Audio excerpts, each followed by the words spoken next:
When I was growing up, my hero was Butch Cassidy. My pinup was Etta Place. I walk a ferret instead of a dog.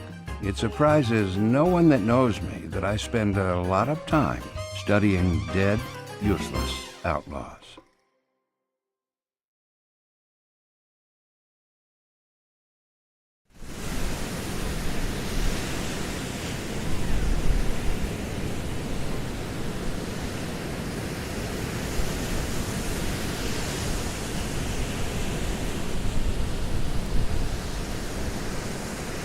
It went by so much faster than I imagined, and in my middle years I struggled to find relevancy in telling stories of outlaws.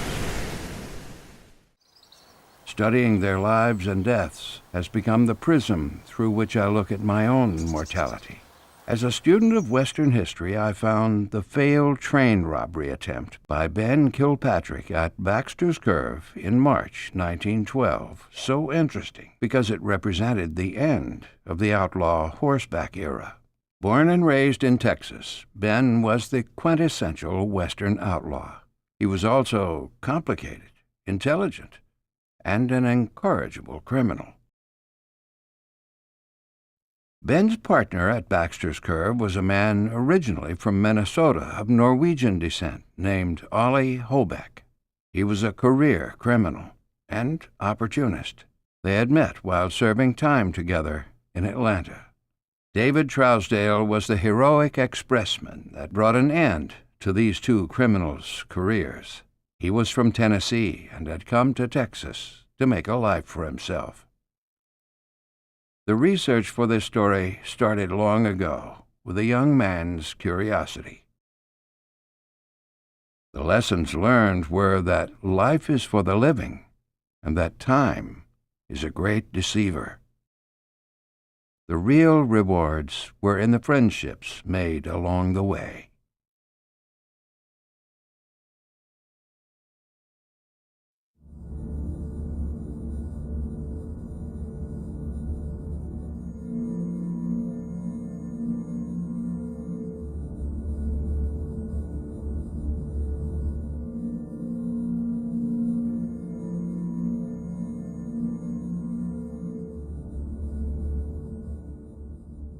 Sister, Dave has read your letter no less than 10 times and remarked, "Isn't that the sweetest letter that you've ever read?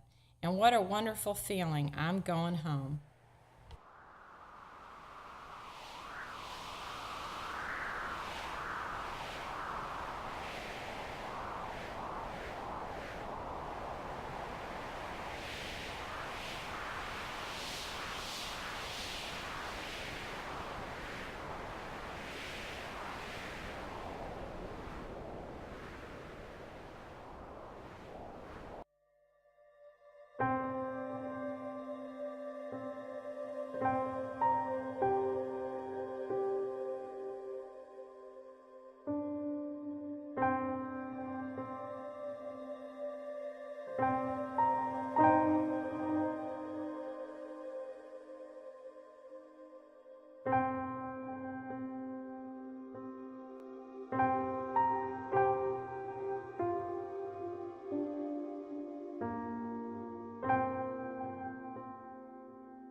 Daring and audacious, stubborn and resolute, he was an Old West bandit to the end.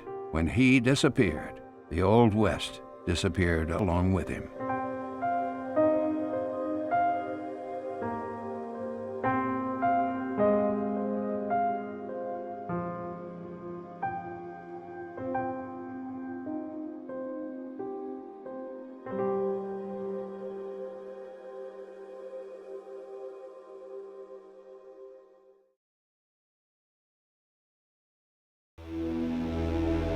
dry, desolate, foreboding. There's a loneliness to this place.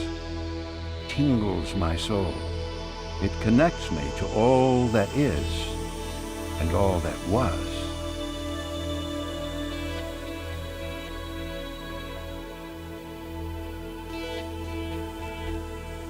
He had lived out his life as a cowboy and outlaw in the southwest portion of the country in the 1890s.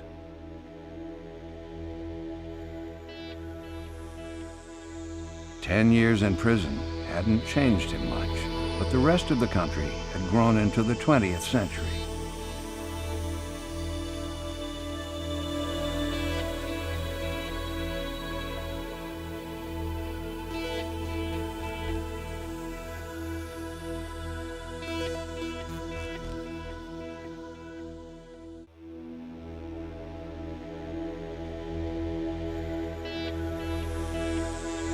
The trains don't run at Baxter's Curve anymore. The old train bed leads the way to the scene of the crime.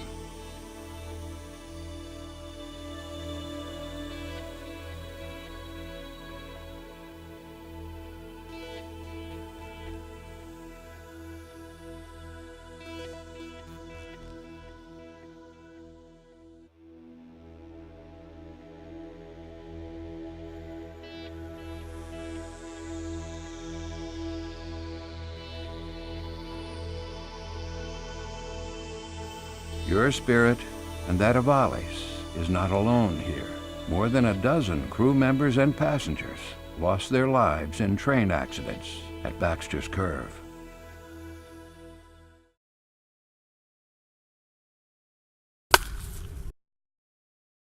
He was yet another young man from Tennessee, drawn to Texas.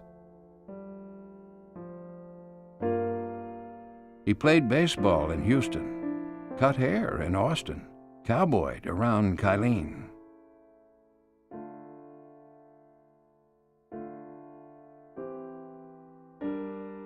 Their paths would cross, but they were on a different journey.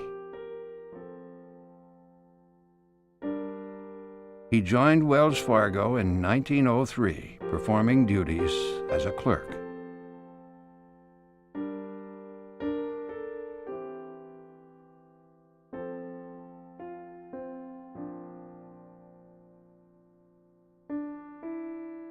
In 1906, he was transferred to its rail service.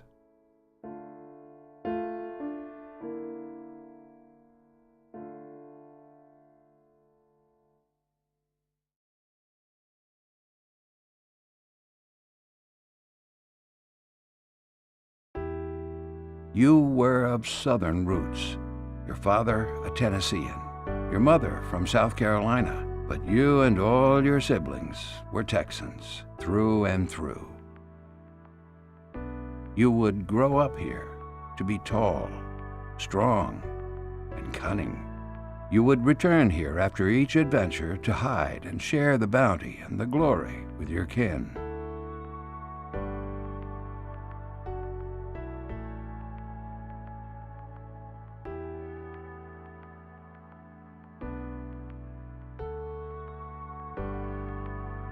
It was only right that you should die within its borders.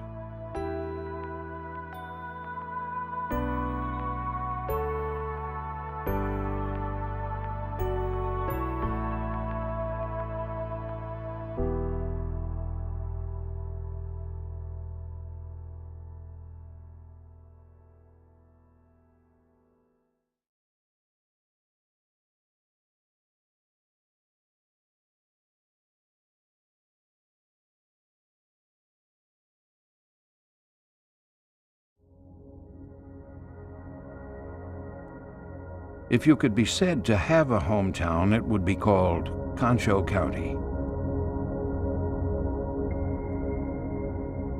Your family ranched on a section of leased land between Paint Rock and Eden.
We spend our whole life in the shadow of those who came before us.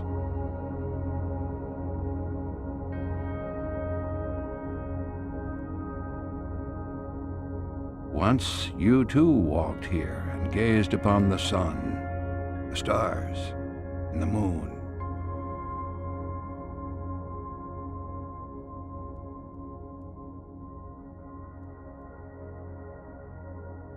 Will we meet those who came before us someday and share our common humanity?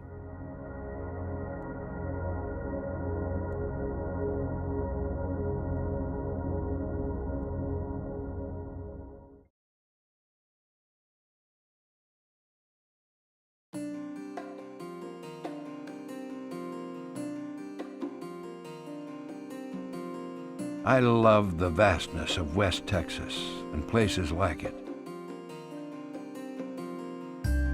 There is plenty of room here to figure things out and to be left alone with the integrity of your own thoughts.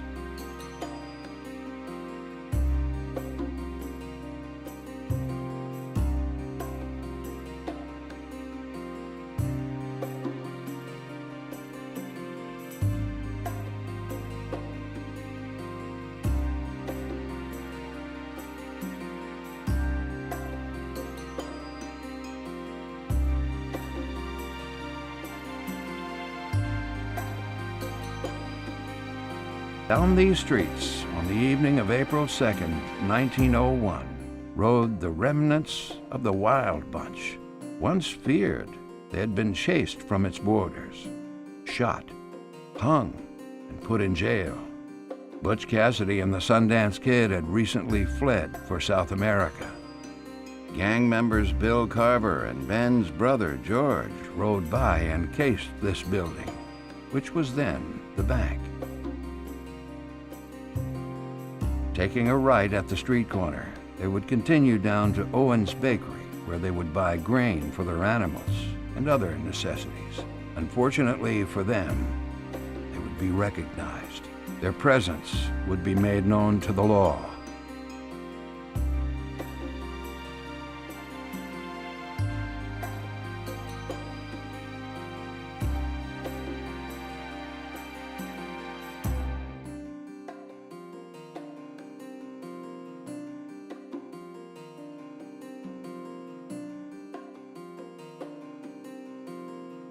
Ben's old friend Bill Carver would take up residency in the local cemetery.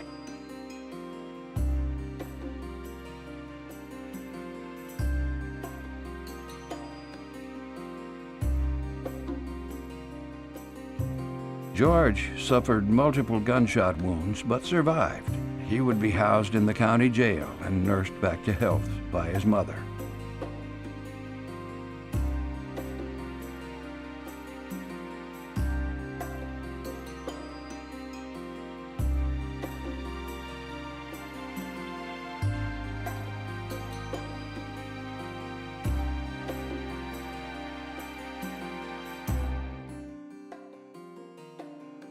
Heroics had not been wasted on futility. Ben and Kid Curry assessed the situation and then rode out of there, hell for leather.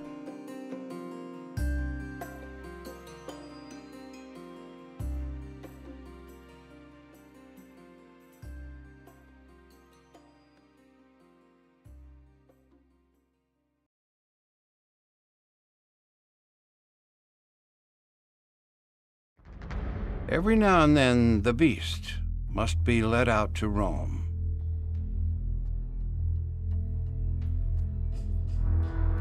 A carpenter must hammer, an accountant must add, a lover must love, and a thief must steal.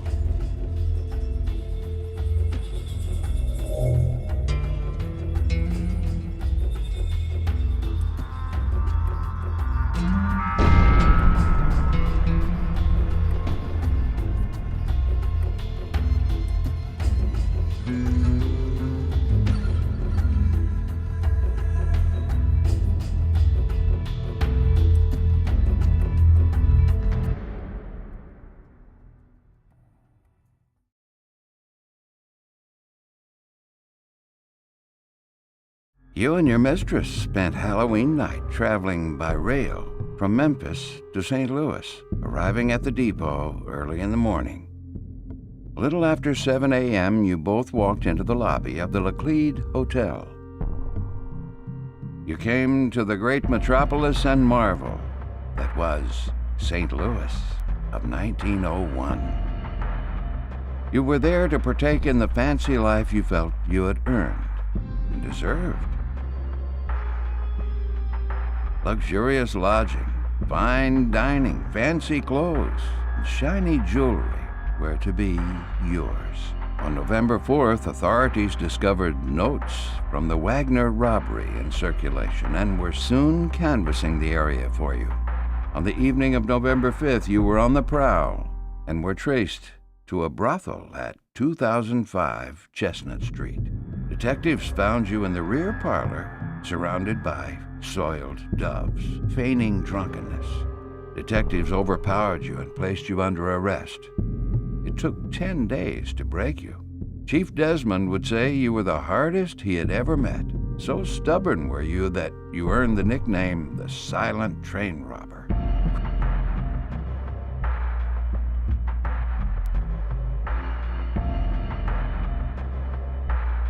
Crowds would greet you as the horse-drawn police wagon would take you to and from court.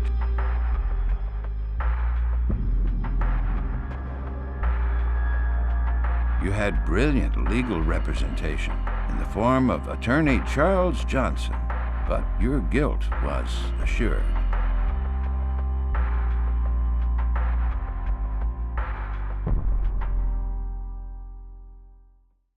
You would serve almost 10 years, and when you got out, a new world awaited you.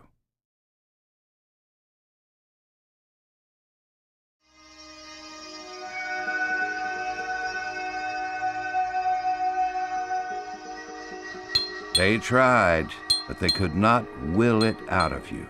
Years spent in brutal conditions, isolated from those you knew, yet still your lawless spirit prevailed.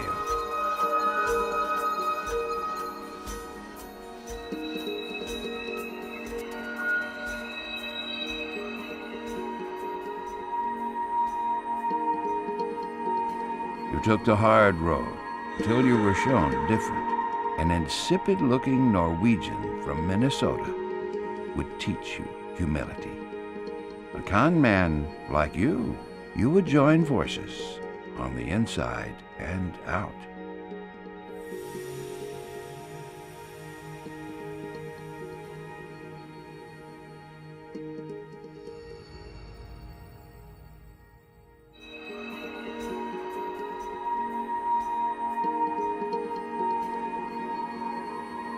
A 1,000 times you escaped across these fields.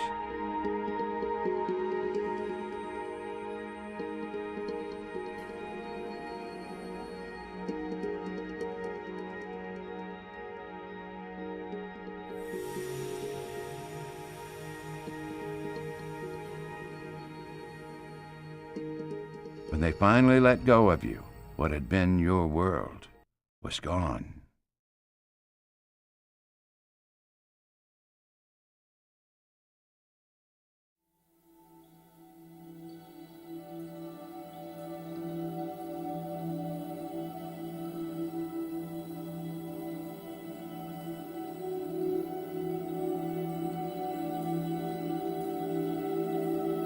A former Texas Ranger would come for you.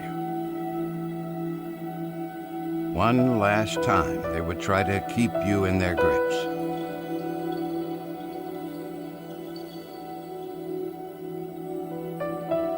All your life, the rails connected you.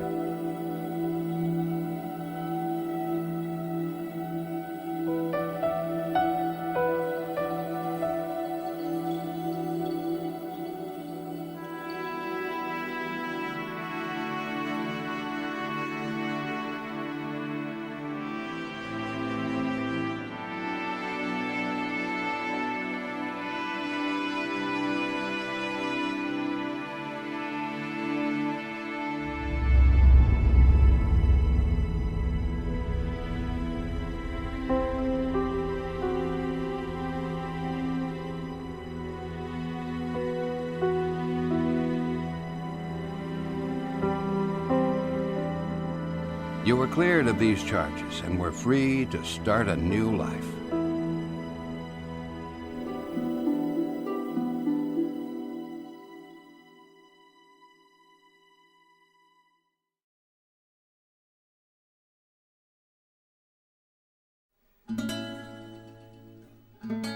You returned to live at your brother's ranch. It was a different land, but it was the same old place. Barbecues and dances were held, and you were the center of attention.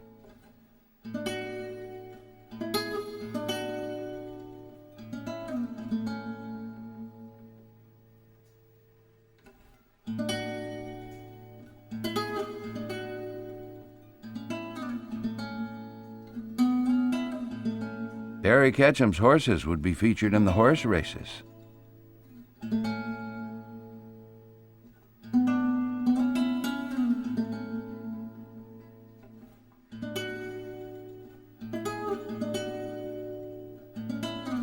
Ollie would set up some train robberies in Memphis, while you kept your distance in West Texas.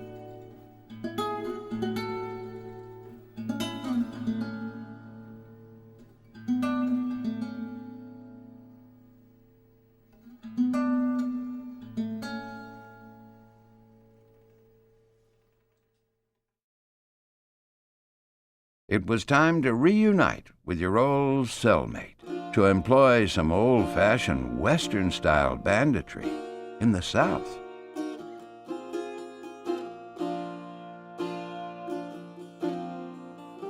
Returning to your old life came natural.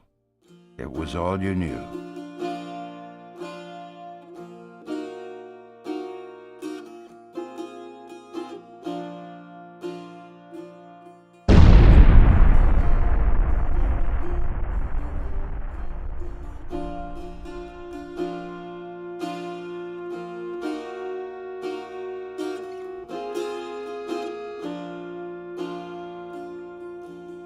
They say you escaped with little and crossed the river by the bridge, returning to hide in Memphis.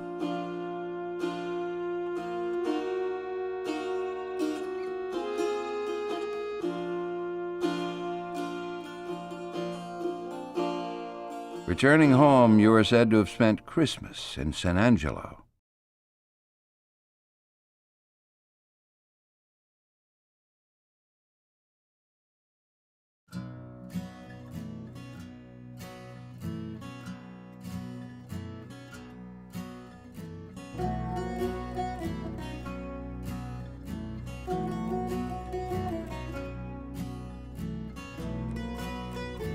Once, the citizens of Ozona would sign your petition for parole.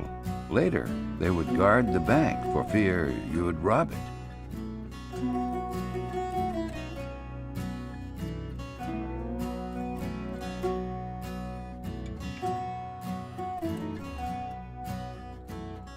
You would return to Memphis for one more train robbery. 9 sticks of dynamite blew the car to bits, and a glow was seen in the sky.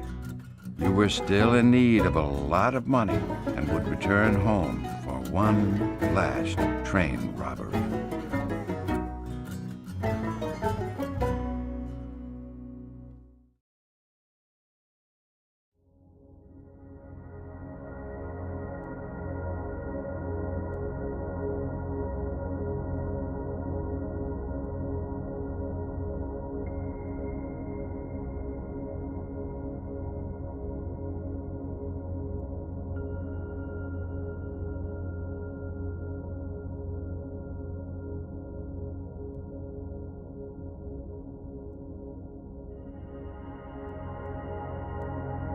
When I was a boy, I dreamed of daring robberies, spectacular shootouts, midnight rides, Victorian charm, and a starlit sky that wrapped itself around you and absorbed your every fiber.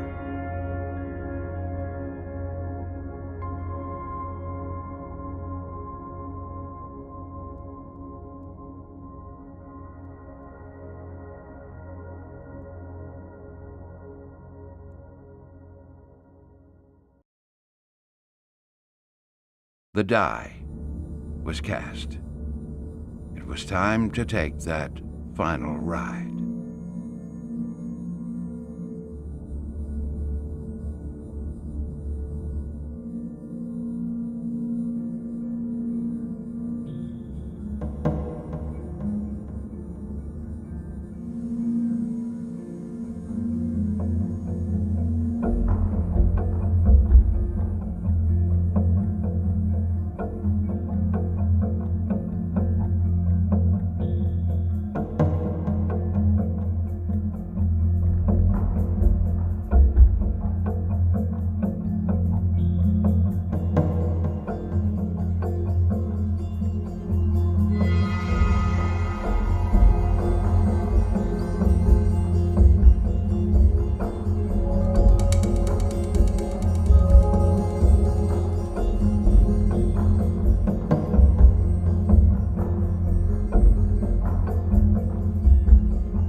Those who saw you that afternoon in Dryden thought you and Ollie to be bums.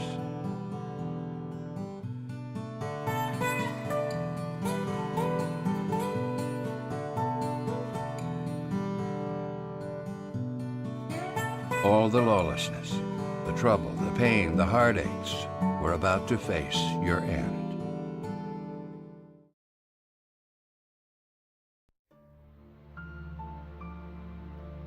Blessed be Jehovah my rock, who teaches my hand to war, my fingers to fight, my loving kindness and my fortress, my high tower and my deliverer, my shield, and he in whom I take refuge. I opened the door, and when I looked out there was a man with a mask pointing a rifle at me. He made the conductor and the train porter uncouple the baggage cars from the coaches. After a few moments, I saw them move off with the engine, mail, and baggage cars around the curve and out of sight. He then carried us over to the safe and had me open it. After he had looked over the car, he said he would go through and get what Uncle Sam had and carried the three of us back through the mail car.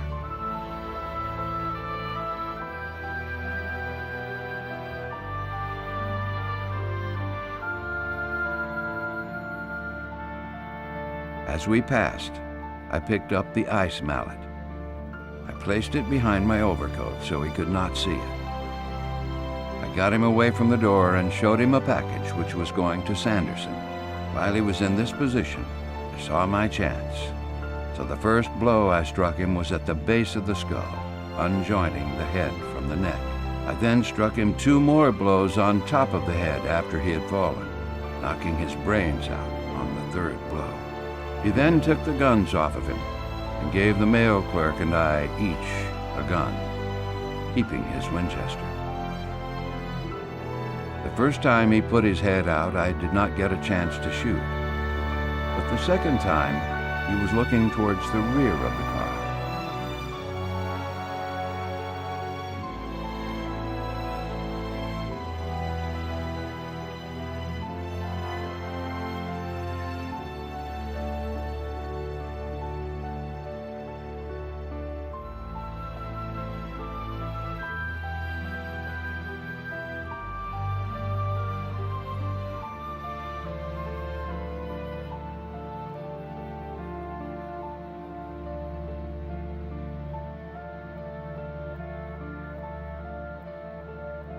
You would never fit into the new world, and we didn't want you there.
Mail clerk Morton Banks suffered badly from tuberculosis, dying from it in 1920.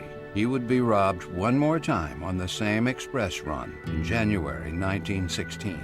Engineer D.E. Grosch would suffer a derailment in 1914. Fireman H.A. Holmes would die in service of the rail when the engine he was on blew up the following year. Messenger David Andrew Truesdale would continue on with the express service through a depression and world wars before returning to his boyhood home in 1949.